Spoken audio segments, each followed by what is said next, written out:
Assalamualaikum warahmatullahi wabarakatuh. Alhamdulillah, alhamdulillahi rabbil alamin, wa bihi nasta'in ala umuri dunya waddin. Asyhadu an la ilaha illallah al-malikul haqqul mubin, wa asyhadu anna sayyidina Muhammadan abduhu wa rasuluh shadiqul wa'dil amin. Allahumma salli wa sallim ala sayyidina Muhammadin khatamil anbiya wal mursalin wa ala alihi wa ashabihi at-tayyibin ajma'in, amma ba'd. Fa inna asdaqal kitabi kitabullah ta'ala wa khairal hadi hadi Muhammadin sallallahu alaihi wasallam wa syarrul umuri muhdatsatuha wa kullu muhdatsatin bid'ah wa kullu bid'atin dalalah wa kullu dalalatin finnar.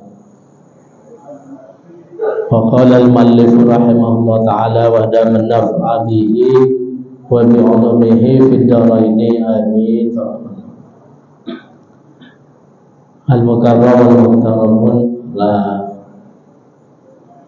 Bapak, para Ibu yang saya hormati, pimpinan dari PTPN 11 beserta jajarannya, yang saya hormati Ketua Takmir, pengurus takmir Masjid Husnul Khatimah PTPN 11 Surabaya beserta jajarannya, yang saya hormati para bapak, para ibu yang hadir pada siang hari ini jamaah salat zuhur, saudara-saudara sekalian yang dirahmati Allah Subhanahu wa taala. Alhamdulillah wa syukurillah, kita panjatkan puji syukur kehadirat Allah Subhanahu wa taala. Pada siang hari ini kita diberi nikmat oleh Allah, nikmat iman, nikmat Islam, nikmat sehat jasmani rohani. Alhamdulillah. Salawat dan salam tercurahkan kepada junjungan Nabi besar kita Nabi Muhammad sallallahu alaihi wasallam dengan ucapan Allahumma salli wa sallim wa barik alaihi wa ala alihi. Para bapak, para ibu yang saya hormati, untuk pengajian siang hari ini kita sampai kepada hadis linul kalami liwalidayhi, bab tentang melunakkan, merendahkan ucapan liwalidayhi kepada kedua orang tua, dan juga hadis tentang beberapa dosa besar, di antaranya yang durhaka kepada orang tua. Saya bacakan para bapak, para ibu hadisnya. Haddatsana Musaddad qala haddatsana Ismail ibnu Ibrahim qala haddatsana Ziyad ibnu Mikhraq qala haddatsani Talay haddatsani Qaisalah min Mayyas qala kuntu ma'an najarat fasaqtu dunuban la araha illa minal kaba'ir fadzakartu dzalika li Ibnu Umar qala ma hiya qultu kadza wa kadza qala laysat hadhihi minal kaba'ir. Hadis ini menerangkan bahwa Qaisalah ibni Mayyas berkata, saya telah melakukan dosa-dosa dan saya tidak melihatnya bahwa ini adalah termasuk dosa besar. Kemudian saya menyebutkan dosa itu kepada Ibnu Umar radhiyallahu anhu. Kemudian dosa apa itu? Ya, saya mengatakan, kata Toy salah ini dosa itu, kaza wa kaza, begini begitu.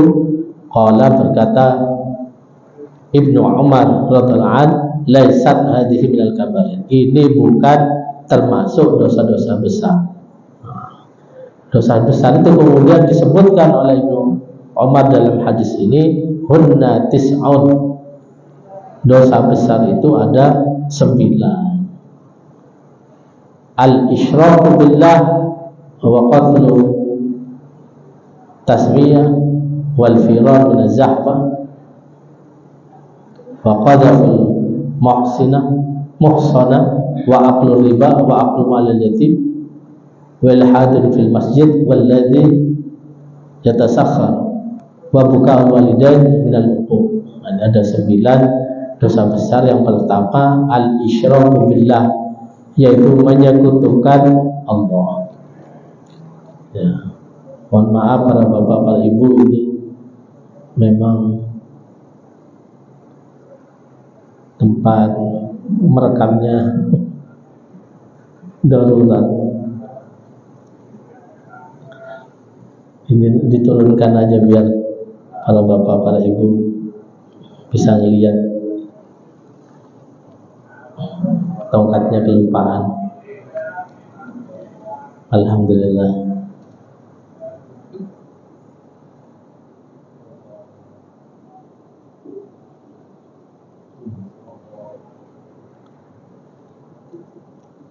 Yang pertama al-isyraku billah, yaitu menyekutukan Allah.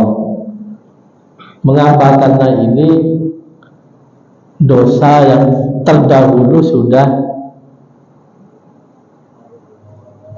menodai tauhid dari semenjak Nabi Nuh alaihi salam.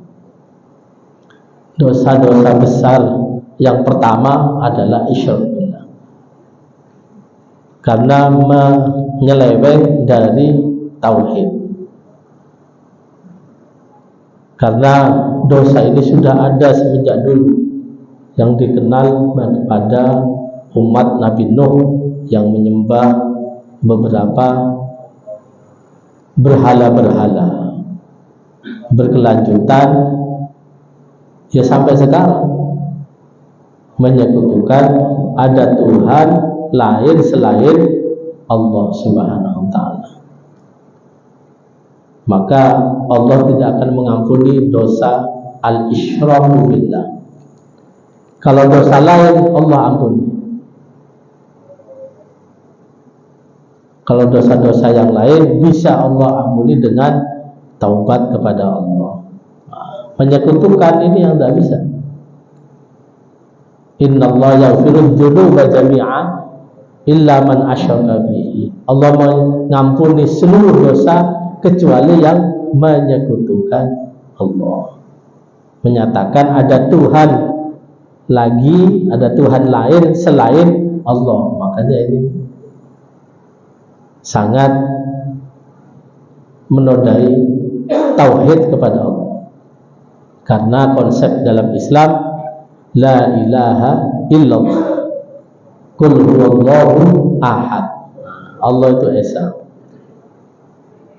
Makanya ketika orang-orang Yahudi menyatakan ada Allah punya anak, yaitu Uzair, Nabi Uzair, karena dulu setelah Nabi Musa itu membawa kitab Taurat, ada Nabi Uzair setelah Nabi Musa yang hafal semua ayat-ayat yang ada di kitab Taurat, sehingga orang-orang Yahudi ini kemudian mengkultuskan Nabi Uzair, sehingga bahkan menganggap dirinya sebagai anak Tuhan.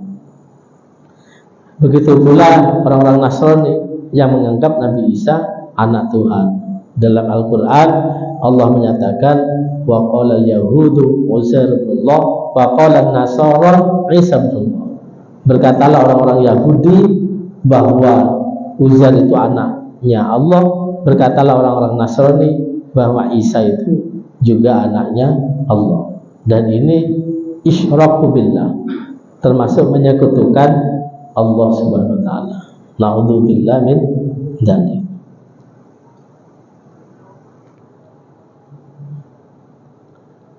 Kemudian yang kedua, wa qatala tasmiyah, membunuh jiwa, membunuh orang lain, membunuh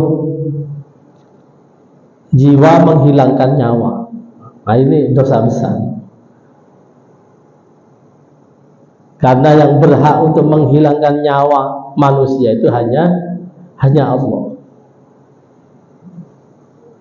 Maka dalam ayat Al-Quran itu sangat dahsyat. Man qatala nafsan bi ghairi nafsin aw fasadin fil ardi fa ka'annama qatala an-nasa jami'a. Insyaallah. Siapa saja yang menghilangkan nyawa orang lain, membunuh tanpa ada kisos di dalam pembunuhan itu, atau bukan karena ada peperangan, maka seakan-akan dia membunuh seluruh manusia. Masya Allah. Itu ajaran Islam. Sebaliknya, waman ahyaha fa ka'annama ahyan nasa jami'a. Siapa yang menghidupkan satu nyawa, satu jiwa diselamatkan, dihidupkan, maka seakan-akan ia menghidupkan seluruh manusia. Begitu berharganya nyawa manusia di sisi Allah Subhanahu wa ta'ala. Karena manusia ini makhluk yang paling sempurna di antara semua makhluk-makhluk Allah. Laqad karamna bani Adam. Telah kami muliakan anak cucu Adam. Nah, kita ini makhluk yang paling mulia, para bapak, para ibu. Dalam surat At-Tin itu juga kan, laqad khalaqnal insana fi ahsani taqwim. Benar-benar kami telah menciptakan manusia sebaik-baik ciptaan. Kita ini sebaik-baik ciptaan. Maka alhamdulillah kita jadi manusia, bukan yang lainnya. Bukan hewan atau binatang gitu. Kalau jadi kambing, jadi sapi, ya Idul Adha sudah siap-siap disembelih gitu Pak. Alhamdulillah jadi manusia. Kita ini dimuliakan oleh Allah.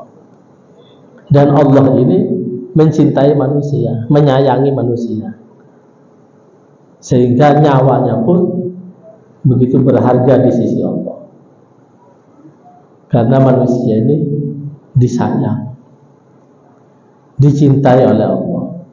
Makanya ada surat An-Nasr, Qul a'udzu birabbin nas, malikin nas, ilahin nas. Artinya di situ nama Allah selalu bersanding dengan manusia.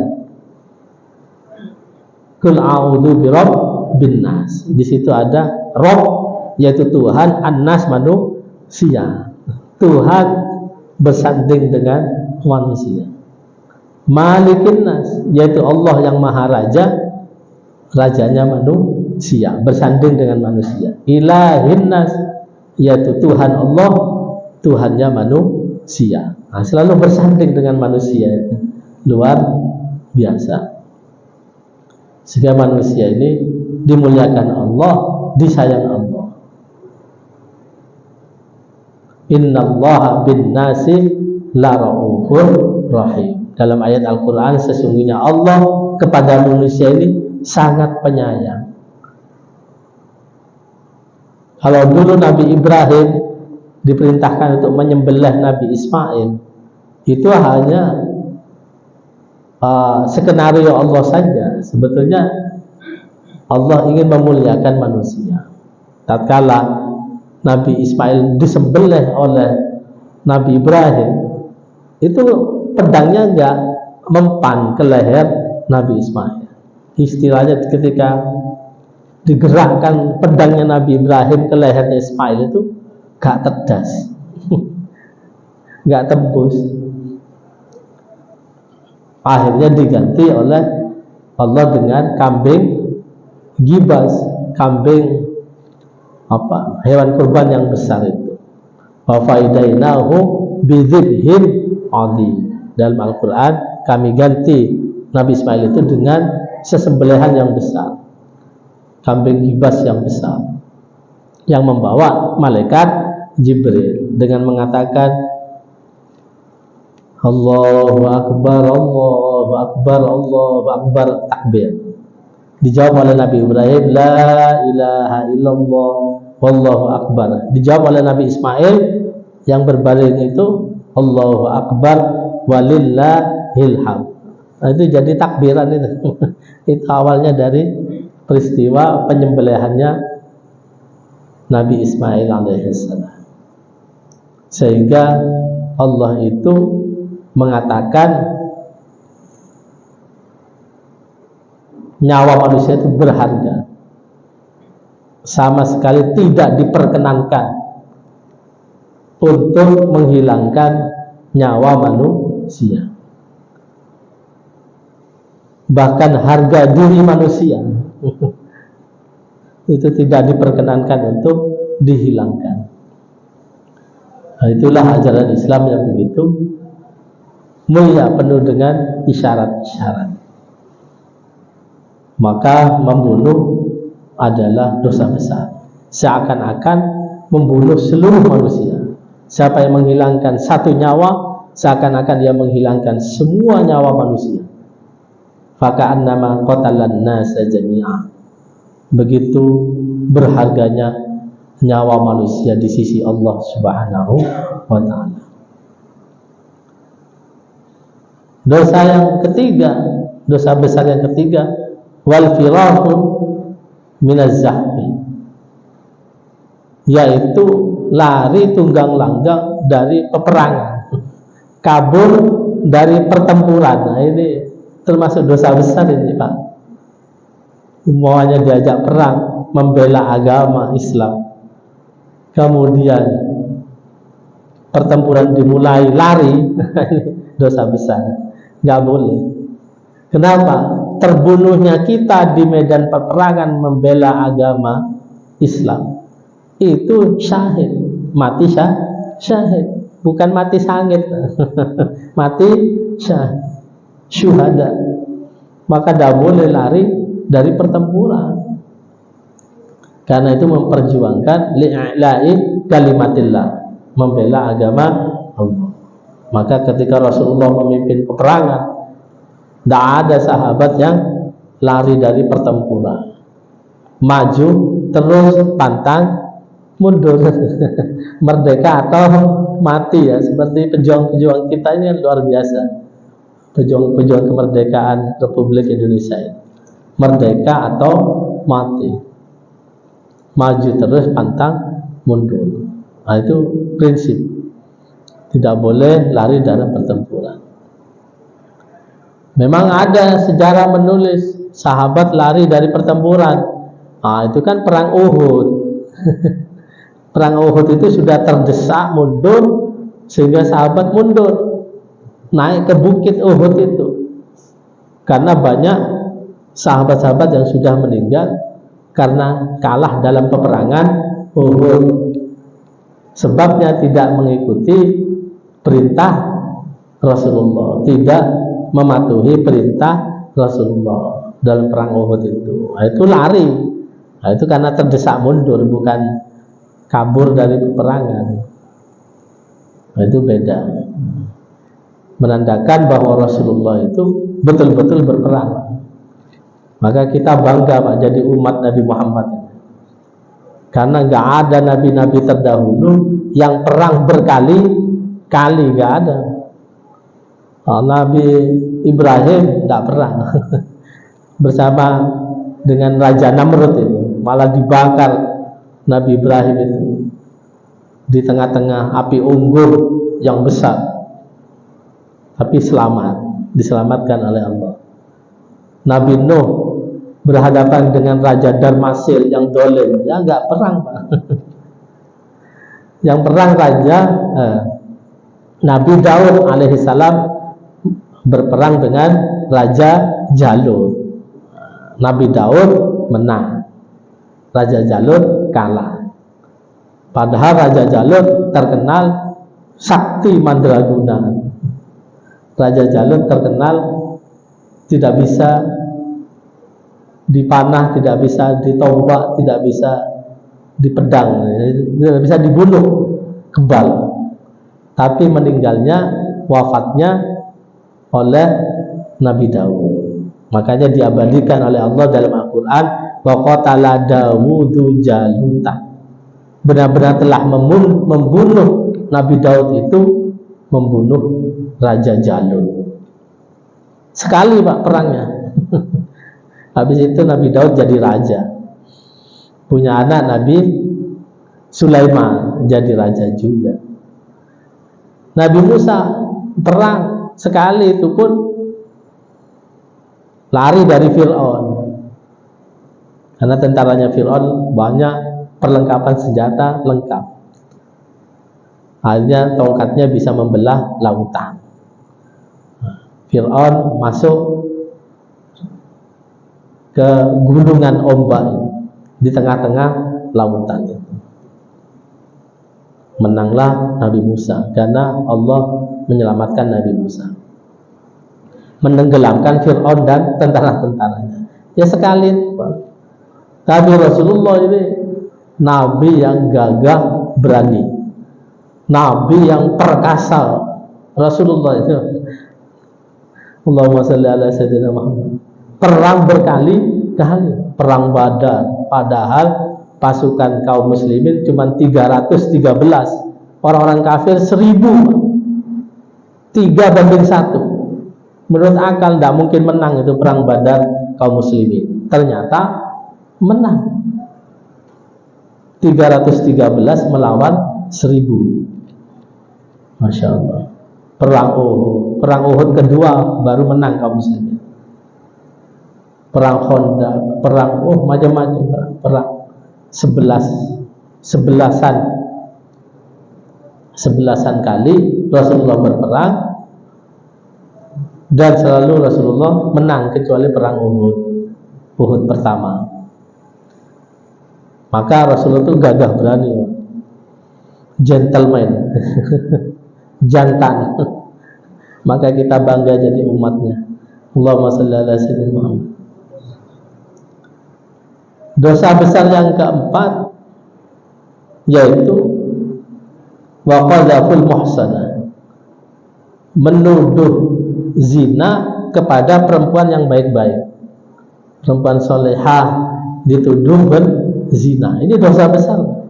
Gak ada bukti, gak ada saksi, hanya kelihatan berdua gitu aja. Tidak boleh. Dalam Islam harus melihat betul-betul berzina, betul-betul kelamin laki kelamin perempuan menyatu, itu baru bisa diterima tuduhannya. Kalau tidak bisa. Makanya Siti Aisyah radhiyallahu anha dulu sempat difitnah, dituduh orang-orang munafik Sayyidah Aisyah itu selingkuh. Masya Allah. Kemudian Allah bela, yaitu turunnya ayat di surat Nur, An-Nur itu menyatakan Siti Aisyah orang suci, wanita suci. Maka menuduh orang lain berzina dosa besar kalau tanpa melihat sendiri atau saksi. Dan saksi itu harus 4 orang dalam Islam. Arba'atu syahadatin, yaitu 4 saksi yang jujur, 4 saksi yang amanah.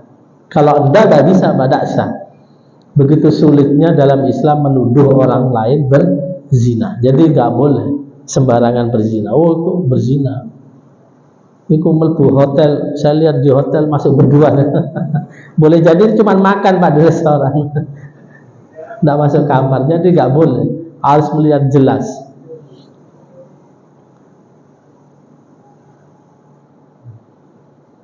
Begitu sebaliknya, perempuan menuduh laki-laki baik-baik, menuduh berzina, itu dosa besar.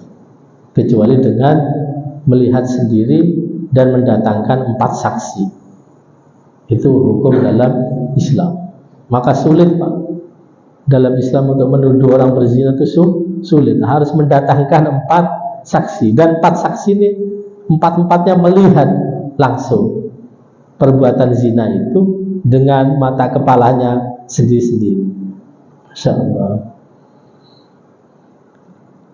Kemudian wa'akul riba, makan riba.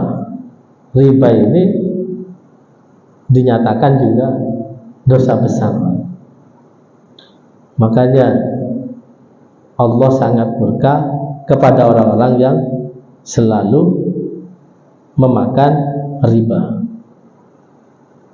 Allah tidak memberkahi riba, dan Allah memberkahi perniagaan, perdagangan yang baik. Wa yurbis shadaqah. Kalau perdagangan yang baik, sedekah, bersedekah itu tidak riba. Contoh, tukar mata uang, umpamanya 1 juta. Kita punya uang 1 juta, pingin uang itu pecahan 10.000 sebanyak 1 juta. Itu dalam hukum Islam tidak boleh dilebihkan, harus sama-sama 1 juta.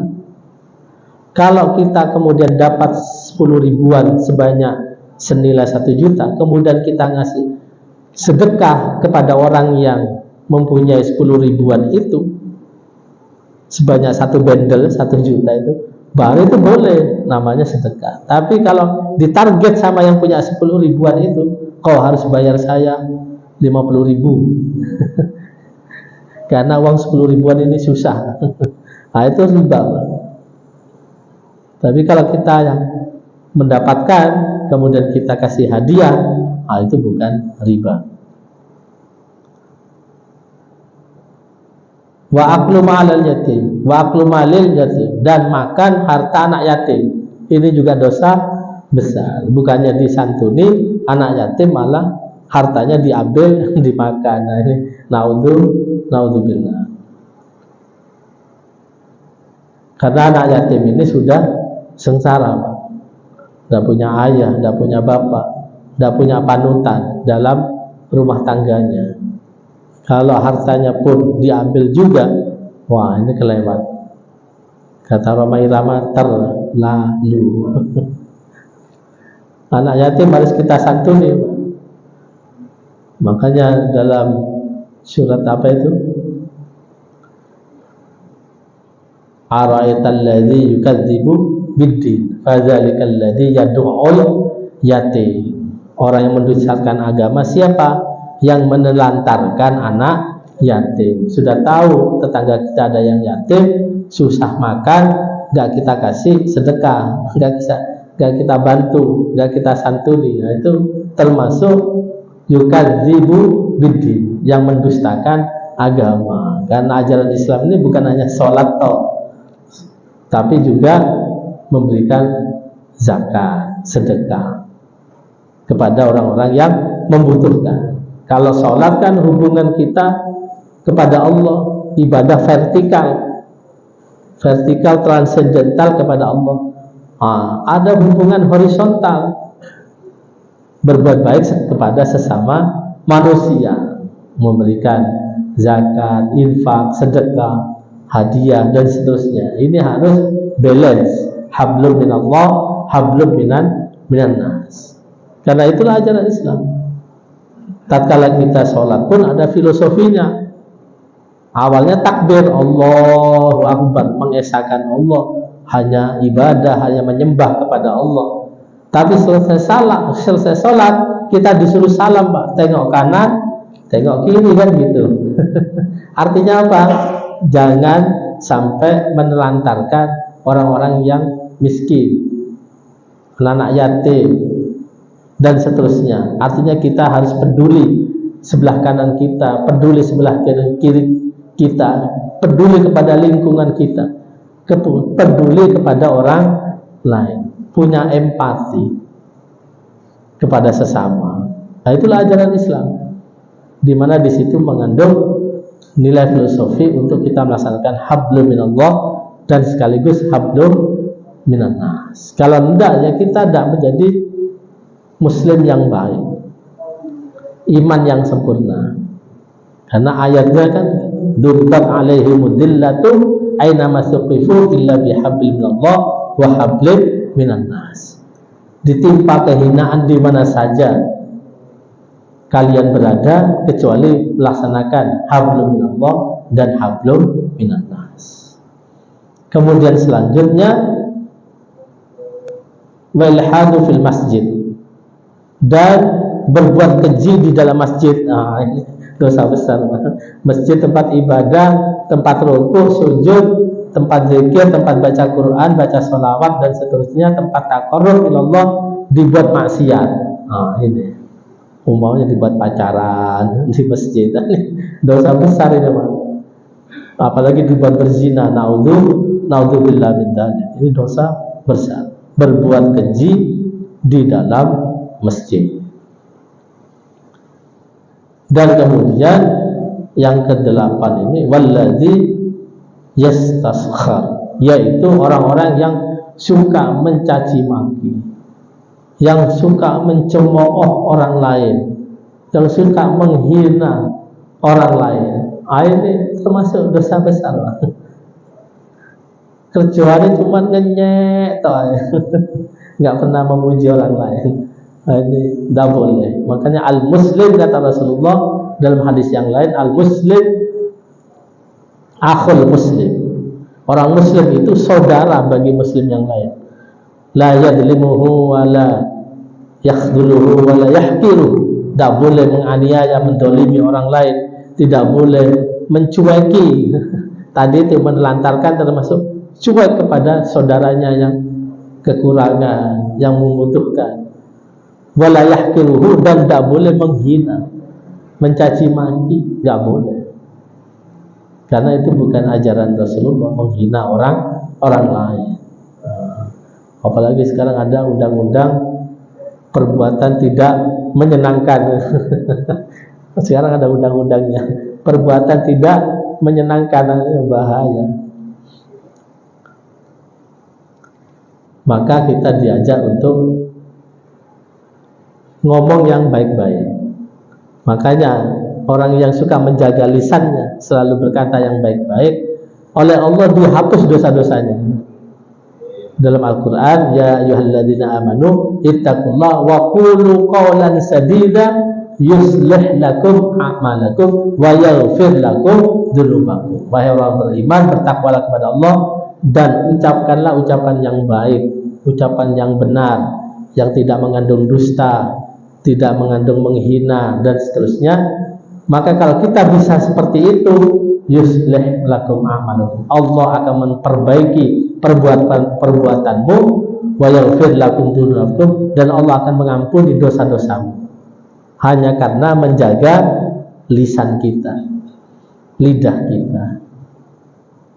Dalam hadis yang lain, al-muslimu man salimal muslimin biyadihi wa lisanihi. Orang muslim yang baik adalah kaum muslimin di sekitarnya ini, di kanan kirinya, depan belakangnya, merasa selamat dari tangannya dan lidahnya. Tangannya gak gampang mukul, menyakiti orang, mengambil hak orang lain.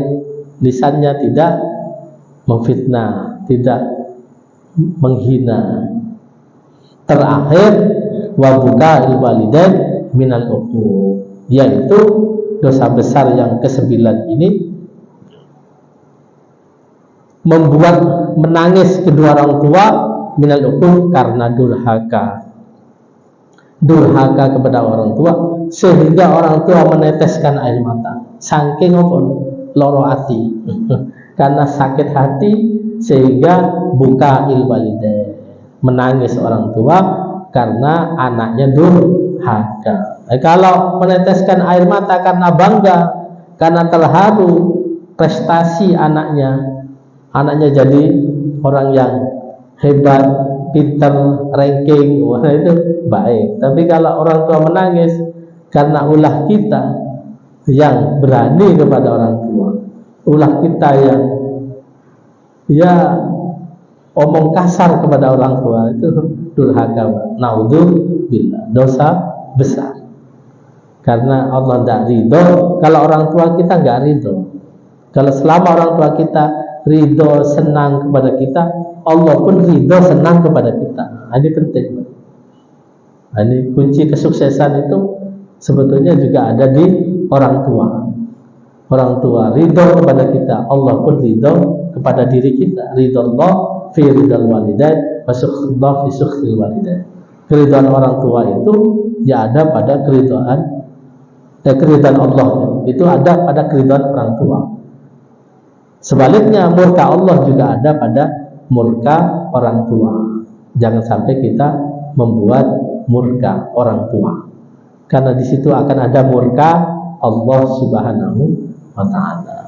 Inilah dosa-dosa besar. Kalau kita menghindari, maka kita akan mendapatkan pahala di sisi Allah Subhanahu wa Ta'ala. Kalau dosa kecil mungkin kita melakukan karena kita bukan nabi.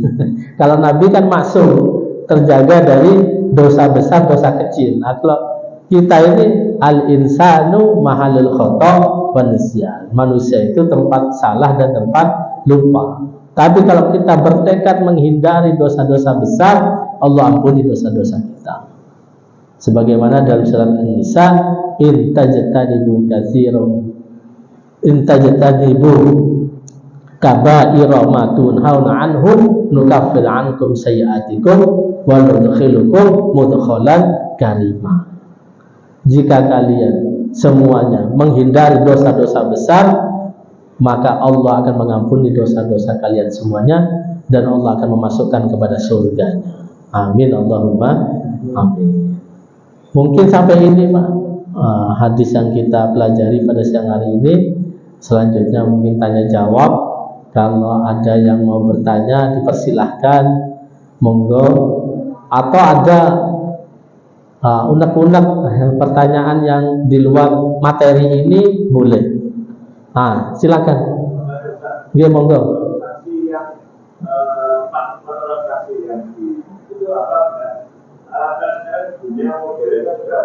Oke. Oh iya. Nah ini zaman modern sekarang pakai visum. Apakah itu termasuk mengganti 4 saksi? Dalam hukum Islam sudah digariskan dalam Al-Quran untuk mendatangkan 4 saksi. Kalau visum itu tidak termasuk dalam 4 saksi itu, berarti aman. Makanya orang-orang yang berzina ini kok merasa aman ini. Naudzubillah min dzalik. Artinya Pak, kita nggak boleh gampang-gampang menuduh orang lain berzina. Itu dalam ajaran Islam. Begitu mulianya manusia, tidak boleh sembarangan dituduh. Nah itu. Kalau kita menuduh harus mendatangkan 4 saksi, dan 4 saksi ini melihat kejadian itu, perzinahan itu. Begitu sulitnya menuduh orang lain berzina. Seakan-akan Allah itu menutup-nutupi orang yang berzina, seakan-akan. Begitu sulitnya menuduh orang lain berzina. Maka visum tidak termasuk kategori 4 saksi ini. Dalam ajaran Islam ini masih ditolak. Insyaallah. Bagus pertanyaannya. Mungkin yang lain, nggih, monggo Pak Saiful.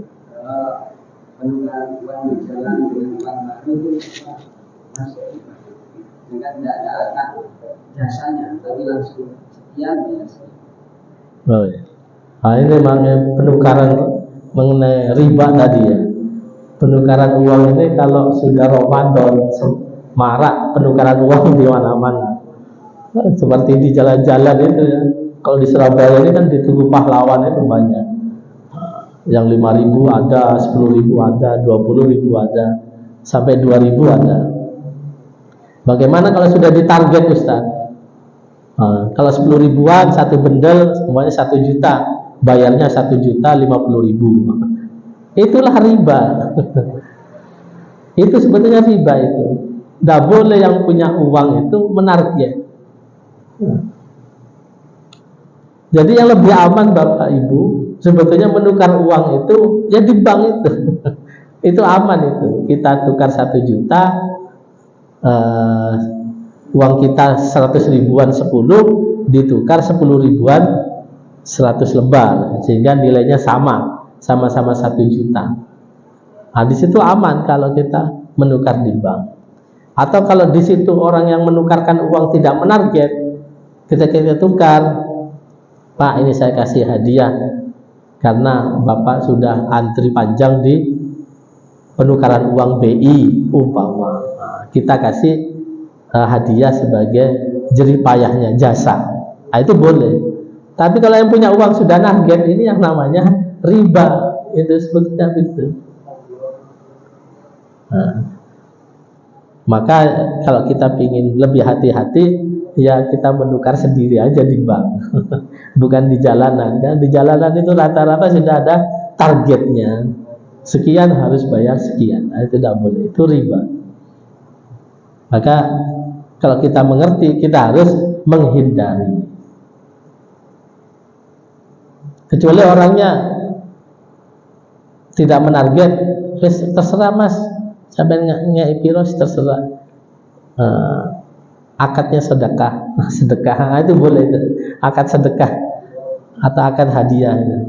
Karena jasa dia, untuk jasa dia untuk mengantri panjang dalam penukaran uang. Ya bagus pertanyaannya. Ada lagi monggo, mungkin nanya okay.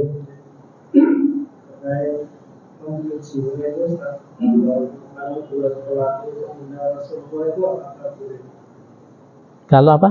Kalau Rasulullah itu, saya beberapa kali tanya itu jawabannya berbeda. Maka boleh dibunuh. Yang menghina. Oh iya. Ya memang itu ikhtilaf. Satu lagi. Iya. Yang kedua terkait pertanyaan sebelumnya masalah waktu tadi, kalau tadi kalau dengan besok tidak bisa mendapatkan transaksi, tapi kalau video ya. Betul. Bagus pertanyaannya. Nah, ini masih berkelanjutan yang tadi. Yang pertama tadi masalah bagaimana jika ada orang yang menghina Rasulullah, apakah boleh untuk dibunuh? Ini ulama beda pendapat. Maka yang pendapat yang keras ya dibunuh. Tapi beberapa kali Rasulullah dihina orang itu, Sayyidina Umar mau membunuh itu tidak boleh, ditahan Sayyidina Umar itu. Artinya nggak boleh membunuh gitu. Hanya sekedar menghina Rasulullah. Karena Rasulullah pemaaf. Tapi karena Rasulullah sekarang nggak ada, kan tidak bisa kita memutuskan bahwa tidak boleh membunuh atau tidak. Dalam artian pendapat ulama yang paling ringan adalah ditakzir, dikasih sanksi, dikasih hukuman, tapi hukuman yang selain menghilangkan nyawa. Karena kita kalau tidak membela, berarti kita bukan umatnya gitu loh. Masa Rasulullah dihina kita diam saja? Kalau diri kita dihina, ya it's okay. Mungkin karena kita nggak sempurna. Rasulullah khairul anam, sebaik-baik manusia, sebaik-baik ciptaan. Dan Rasulullah tidak pernah berbuat dosa, sedangkan kita berbuat dosa. Rasulullah maksum, orang yang manusia sempurna, insan al-kamil. Tapi ketika Rasulullah hidup ya, Rasulullah dihina ya, tidak membalas kan gitu. Bahkan dilempari kotoran, dilempari batu, Rasulullah tidak membalas. Itulah akhlaknya Rasulullah. Bukan kejelekan dibalas kejelekan, tapi malah dibalas kebaikan. Orang yang menghina, melempari Rasulullah, suatu saat sakit, Rasulullah jenguk, bawa buah-buahan, bawa oleh-oleh, didoakan cepat sembuh. Masya Allah. Kita tidak mampu seperti itu untuk mengikuti jejak Rasul seluruhnya. Kita pun tidak mampu, apalagi dalam hal memberi, bersedekah itu tidak mampu kita mengikuti jejak Rasulullah. Masya Allah. Rasulullah kalau subuh itu, habis salat subuh, uang yang ada di tangannya, uang yang dimiliki Rasulullah pada hari itu dihabiskan untuk sedekah ke anak yatim. Setiap subuh itu Pak. Kalau Rasulullah dapat rezeki dari dagang atau dari apa itu, dibagikan ke anak yatim yang bangun subuh. Ketika uangnya habis, Rasulullah lega, plong. Beda dengan kita. Kita kalau uangnya habis susah Pak. Sakit kepala Pak kalau uang habis Pak. Betul. Rasulullah uang habis lega Pak, plong. Itu bedanya kita dengan Rasulullah. Allahumma shalli ala sayyidina Muhammad. Masya Allah. Belum lagi Rasulullah selalu memberi makan kepada sahabat-sahabatnya yang belum punya pekerjaan, gak punya rumah, tidurnya di masjid yang disebut ahlus sufa. Itu dihitung oleh ulama ahli sejarah 40 sahabat, 40 orang yang tidurnya di masjid karena belum punya rumah. Itu sama Rasul diopeni Pak, 40 orang itu setiap hari dikasih makan, dikasih minum, makan minum. Bayangkan, kita belum pernah melakukan itu. Paling cuma Ramadan ngasih takjil 10 bungkus, 20 bungkus. Di Ramadan toh, Rasulullah setiap hari memberi makan kepada sahabat-sahabat ahlus sufa, 40 orang. Setiap hari kasih makan kepada sahabat-sahabatnya. Masya Allah. Wah, kita sulit. Pakai sop sulit. Saking sulitnya mengikuti akhlak dari Nabi Muhammad SAW dalam berbagai hal. Belum sholat tahajudnya Pak, beratus-ratus rakaat. Ada yang mengatakan ulama itu 1000 rakaat Rasulullah kalau tahajud setiap malam. Padahal istrinya cantik, Siti Aisyah, masih muda, cantik, kinyis-kinyis gitu. Sampai disebut Humairah. Ya Humairah, wahai wanita cantik yang pipinya kemerah-merahan. Siti Aisyah itu putih, cantik, pipinya kemerah-merahan, padahal nggak dikasih apa-apa itu Pak. Jadi kelihatan menawan gitu. Masya Allah. Itu nggak direken Pak. Setiap malam Rasulullah tahajud beratus-ratus rakaat. Siti Aisyah di sebelahnya dicuekin Pak. Kalau kita punya istri cantik, lupa Pak tahajud. Allahumma shalli ala sayyidina Muhammad. Jadi bedanya kita dengan Rasulullah. Dan yang tadi terakhir pertanyaan, kalau CCTV Ustaz, ini video, apa bisa untuk menggantikan 4 saksi itu? Maka kata ulama, kalau video itu jelas tersyuting, kelihatan 2 khitan itu bersatu, ya. Khitana ini dalam kitab itu khitannya si laki-laki dan khitannya si perempuan menyatu, kelihatan dalam video itu, maka itu bisa menggantikan 4 saksi itu, karena terlihat jelas bersatunya 2 khitan. Itu para bapak, para ibu, sehingga teknologi canggih ini bisa membuat solusi dari yang sulit menjadi mudah. Kita teknologi canggih ini kan luar biasa. Pengajian kemudian dikasih video, kemudian disebarkan lewat media sosial, medsos, semuanya bisa melihat lagi, mengulang-ulang lagi ilmu yang pernah didapat. Itu kan luar biasa. Zaman dulu kan tidak bisa kalau ngaji sudah, besoknya lupa, ya sudah lupa karena nggak ada medsos. Sekarang ada medsos. Subhanallah, memudahkan manusia. Tinggal kita pilih medsos yang baik atau yang buruk, kita aja. Pilihannya ada di dalam kita. Kata Allah dalam Al-Quran, kami tunjukkan 2 jalan, jalan yang baik, jalan yang buruk. Surat apa itu? Surat An-Najm itu. Jadi jalan itu tetap ada 2, jalan yang benar, yang hak, dan jalan yang batil. Tinggal kita ini, kita punya akal, punya hati, punya nurani, tinggal pilih yang mana. Kalau yang hak berarti kita mengikuti jejak Rasulullah, insya Allah kita mengarah kepada surga. Kalau yang batil, berarti kita tidak mengikuti Rasulullah, maka mengarah kepada neraka. Nah, tinggal itu aja. Maka dengan ngaji ini, insya Allah Allah Subhanahu Wa Taala memberikan siraman hidayah, rahmat, keberkahan kepada kita kalau kita ngaji seperti ini. Dan ini kata ulama lebih mulia, lebih baik daripada sholat 100 rakaat. Ngaji seperti ini lebih baik daripada sholat 100 rakaat. Karena di sini ada ilmu, dan ilmu itu yang menuntun hidup kita, menuntun arah hidup kita ini. Karena ada ilmu, ada pengetahuan. Karena Allah memuliakan orang-orang yang berilmu. Yarfa'illahu alladhina amanu minkum walladzina utul ilma darajat. Allah akan mengangkat derajat orang yang beriman yang sekaligus dapat ilmu, utul ilma, yang diberikan ilmu oleh Allah dengan melalui pengajian-pengajian seperti ini, dengan berbagai derajat. Darajat artinya derajatnya nggak satu, Pak.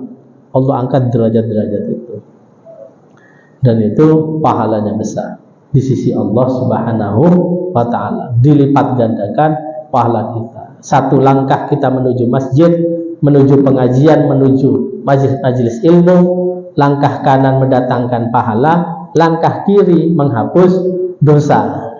Begitulah hadisnya, Pak. Kaki kanan setiap melangkah itu mendatangkan pahala, sedangkan kaki kiri setiap melangkah ke majelis ilmu atau ke masjid itu menghapus dosa-dosa. Wah, semakin banyak langkahnya, semakin banyak pahala dan semakin banyak dosa yang dihapus. Tapi jangan keliling, Pak. Masjidnya dekat terus keliling muter gitu. Ya tidak usah.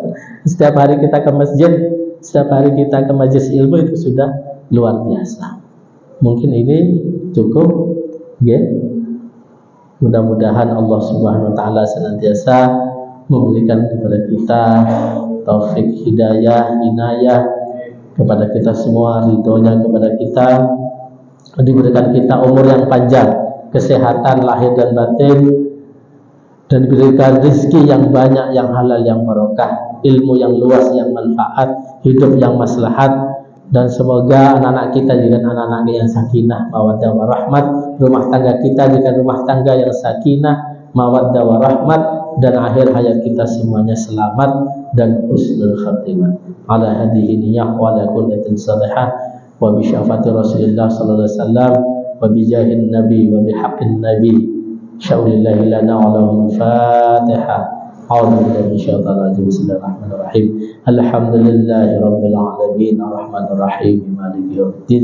Iyyaka na'budu wa iyyaka nasta'in ihdinas siratal mustaqim siratal ladzina an'amta 'alaihim ghairil maghdubi 'alaihim waladdallin. Amin.